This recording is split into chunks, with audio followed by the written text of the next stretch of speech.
June 2, 1943. Camp Forest, Tennessee. The train stops.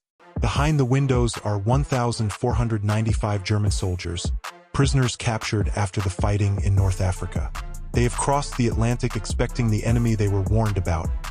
America as a distant industrial giant filled with weapons, factories, and endless supplies. But when the doors open, there is no battlefield waiting for them. No artillery, no machine guns, only American guards, wooden barracks, orderly fences, and a quiet landscape that seems almost impossible after months of war. They are exhausted, defeated, and uncertain. Yet what they are about to see is something their wartime propaganda never prepared them for: America itself. They expect hunger. They expect brutality. They expect revenge. Instead, they encounter hot food, medical treatment, clean clothing, recreation, and a prison system operating under the rules of the Geneva Convention. For men raised inside Nazi Germany, the contradiction is unsettling. How can the enemy treat prisoners this way while American soldiers are still dying overseas? That question becomes more powerful with every passing month. By 1945, more than 425,000 Axis prisoners are being held inside the United States, including 371,683 Germans, scattered across hundreds of camps from the Deep South to the Midwest and Great Plains.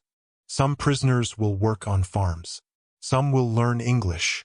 Some will play football, form orchestras, attend religious services, and even build friendships with Americans. But behind the wire, another battle is beginning. Not a battle of tanks, not a battle of aircraft, a battle of ideas. The prisoners have been taught that America is weak, decadent, divided, and incapable of defeating Germany. Now they are seeing the country with their own eyes, and what they see is beginning to challenge everything they were taught. The most powerful lesson will not come from a classroom or military briefing. It will come from ordinary American life.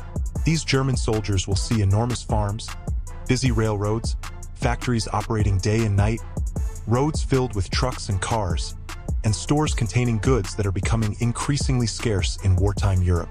They are still prisoners, still surrounded by fences and guards, but the country beyond those fences is impossible to ignore. Slowly, a disturbing question begins to form. How could Germany ever hope to defeat a nation with this much food, machinery, transportation, and industrial power? But not every prisoner accepts the lesson. Some remain fiercely loyal to Hitler and Nazi ideology. Inside the camps, German prisoners themselves become divided between hardline Nazis and men who are beginning to question everything they once believed. American authorities attempt to maintain order while introducing educational programs and democratic ideas. Yet the greatest transformation happens through simple human contact, conversations with farmers, guards, workers, and ordinary American families. For some prisoners, the people they were taught to hate become ordinary human beings, and that realization is more powerful than any propaganda campaign. And when these men eventually return to Germany, they will carry more than memories of captivity. They will carry first-hand knowledge of the country they once believed was weak and decadent. They have seen America with their own eyes. They have witnessed its abundance, its contradictions, its people, and its enormous industrial strength. They arrived as enemies. They would leave with a completely different understanding of the nation that had defeated them. But before that happens, they must survive captivity. And behind those fences, not every German prisoner is willing to accept what America is showing them. The transformation begins with geography. After the Allied victories in North Africa during 1943, the United States suddenly faces a problem few people had expected. Thousands of German soldiers are falling into Allied hands, and Britain can no longer comfortably absorb the growing prisoner population. The solution is extraordinary. Send them across the Atlantic. The United States begins constructing and operating a vast network of prisoner-of-war camps across the country. By the peak of the system, more than 425,000 Axis prisoners are being held in American custody. The prisoners arrive expecting America to resemble the enemy portrayed by German propaganda. Instead, many find themselves surrounded by something far more unsettling: abundance. At Camp Algona in Iowa, German prisoners eventually live behind barbed wire while working on nearby farms. The camp system includes barracks, mess halls, medical facilities, recreation areas, and even educational and cultural activities. The contradiction becomes impossible to ignore. They are prisoners, but they are not starving. They are guarded, but they receive medical care. They have lost their freedom, yet they are allowed to play sports, make music, attend religious services, and purchase items through camp canteens. The Geneva Convention shapes much of this treatment, with the U.S. government providing prisoners with food, clothing, sanitation, and medical care under the rules governing prisoners of war. For some Americans, this is difficult to accept. American soldiers are fighting and dying in Europe and the Pacific, yet enemy soldiers are eating inside American mess halls. The contradiction even creates criticism on the American home front. But inside the camps, something else is happening. The prisoners begin leaving the wire, not as free men, but as workers. Thousands are assigned to agricultural labor because the American war economy is suffering from manpower shortages. They pick crops, harvest vegetables, work in processing operations, and perform other supervised labor. The government eventually leases hundreds of thousands of POW laborers to civilian industries and farms. And this places German soldiers directly in contact with ordinary Americans. Farmers, truck drivers, shopkeepers, children, people who are not soldiers at all. That contact matters. One prisoner, Ernst Kolik, later remembers working on farms around Algona and describes the American guards he encountered as fair and friendly. He remembers one American officer carrying a prisoner's sea bag when the man struggled to carry it himself. For men who have been taught to see Americans as enemies, encounters like these create confusion. The enemy does not always behave like the enemy they were promised. Then comes another shock: the sheer scale of American life. The prisoners see enormous farms, railroads moving continuously, factories producing military equipment, cars and trucks filling roads, and food appearing in quantities that seem extraordinary to men accustomed to wartime shortages. The barbed wire prevents them from leaving, but it cannot prevent them from looking. And what they see begins undermining assumptions they carried into captivity. Every passing day gives them another glimpse of a nation operating on a scale that many had never imagined possible. But not every prisoner changes his beliefs. Some remain committed Nazis. Inside several camps, ideological conflict develops between hardline Nazis and prisoners who reject Hitler's politics.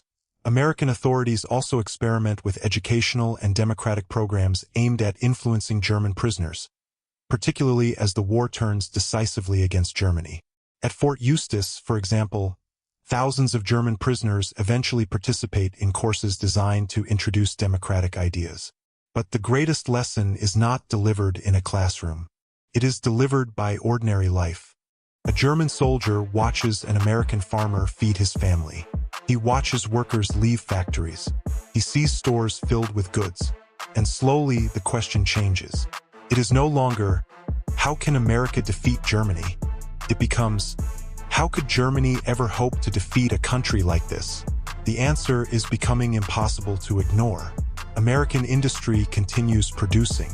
American armies continue advancing. Germany is running out of everything. By the final months of the war, the men behind America's barbed wire are no longer waiting to hear whether Germany will win. They are waiting to discover what remains when it loses. And when the war finally ends, thousands of these prisoners will return home carrying something more complicated than memories of captivity. They will carry a first-hand memory of the enemy.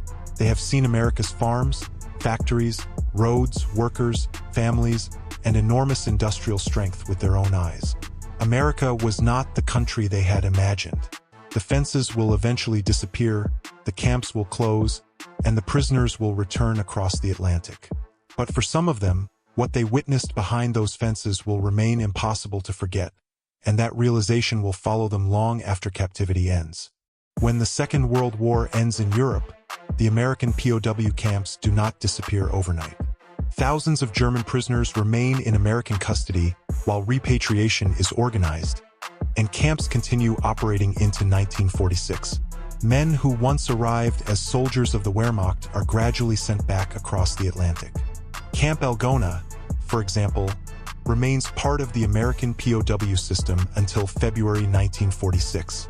They return to a Germany transformed by defeat. Cities are damaged. Families are separated.